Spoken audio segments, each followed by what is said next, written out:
आप ऐसे investment opportunity की तलाश में हैं जो आने वाले कई दशकों तक चल सके, तो मिलिए आत्मनिर्भर भारत की एक सशक्त थीम से, एनर्जी, ऊर्जा। और इसके 5 बड़े कारण हैं।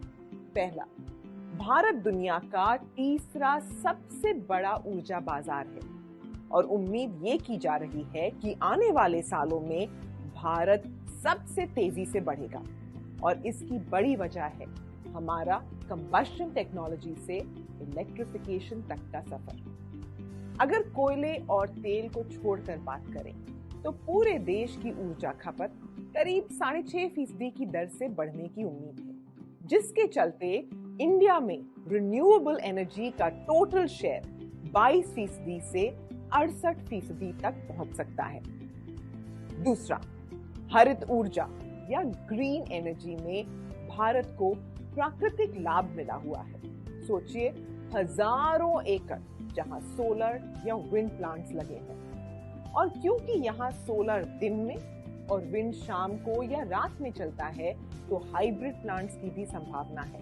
साथ ही हाइड्रो एनर्जी या जल संसाधन का भी बड़ा पोटेंशियल है, और ये सब मिलके भारत को एनर्जी डेफिशिएंसी या ऊर्जा की कमी वाली स्थिति से एनर्जी सफिशिएंसी या ऊर्जा पर्याप्तता तक ले जा सकते हैं। सोलर और हाइड्रो वैल्यू चेन्स एक ऐसी कुंजी हैं जो हमें ग्लोबल क्लाइमेट गोल्स या वैश्विक जलवायु लक्ष्यों तक पहुंचा सकें।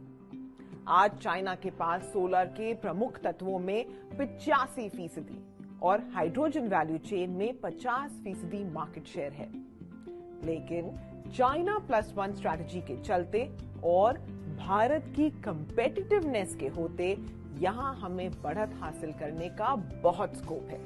और इसका एक फायदा और है कि एक्सटर्नल ऑयल शॉक से हमारी सरकार की पॉलिसी काफी हद तक इंसुलेट हो सकती है।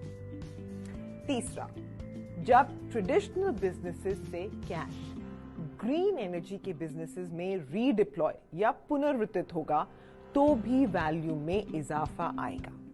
भारत सरकार की पंचामृत सौगात के तहत 2070 तक net zero green house gases, 2030 तक 45% से कम कार्बन तीव्रता या इंटेंसिटी, 2030 तक 50% ऊर्जा नवीकरणीय स्रोत या रिन्यूएबल सोर्सेज से, 500 गीगावाट की नॉन फॉसिल कैपेसिटी 2030 तक, और पांचवा 1 बिलियन टन से कम कार्बन एमिशंस अब से 2030 तक। इन सब के चलते नई एनर्जी के स्पेस में बहुत अपॉर्चुनिटीज पैदा होती दिख रही हैं।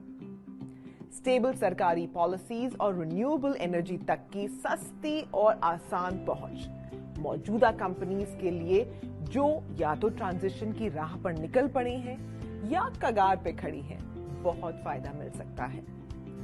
और आखिरी, फिलहाल ब्रॉडर मार्केट इंडेक्स या BSE 200 जैसे इंडेक्स में जो अंडर रिप्रेजेंटेशन है एनर्जी का, उसके भी ठीक होने के चांसेस बहुत हैं। फिलहाल अगर रिलायंस और यूटिलिटी स्टॉक्स को निकाल दिया जाए तो ऑयल एंड गैस सेक्टर का वेटेज 7% से थोड़ा कम है, जो एक टाइम पे करीब 25% होता था।